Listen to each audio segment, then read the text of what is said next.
کون تھا اقبال جس نے انگلینڈ کی کیمبرج یونیورسٹی میں بھی کبھی 5 وقتہ نماز تو کیا تہجد نہیں چھوڑی؟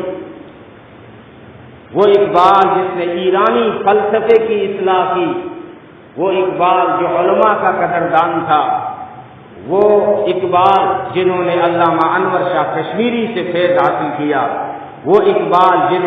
جو یورپ کی حالت زار سے تڑپ گیا، وہ اقبال جس نے جرمنی کو متاثر کیا، وہ اقبال جس نے ہند میں اپنی شاعری سے قرآن اور حدیث کی تشریح کی اور زندگی بھر کرتا رہا، وہ اقبال جنہوں نے بچپن ہی سے اپنا آئیڈیل مولانا رومی کو بنایا، مولانا روم کو اپنا آئیڈیل بنایا۔ بچپن چھوٹی سی عمر میں علامہ اقبال نے جب بچے تھے انہوں نے ایک مجلس میں شعر سنایا، اس مجلس میں بہت بڑے شاعر مرزا ارشد بھی بیٹھے ہوئے تھے، ان کے سامنے علامہ اقبال نے شعر پڑھا،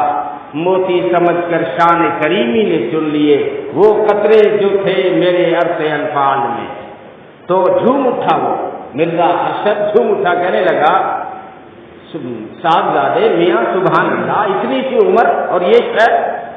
چھوٹا سا بچہ ہے تو اور یہ شعر پڑھا تو نے، اور پھر تو شاعری میں تو دھوم مچا دی، وہ صرف شاعر نہیں تھا، عاشق قرآن بھی تھا علامہ اقبال۔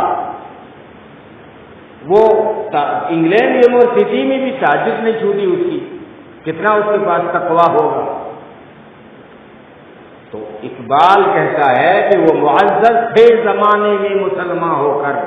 مسلمانوں کو کبھی بھی جو عزت ملی ہے، اقبال کا تجزیہ یہ ہے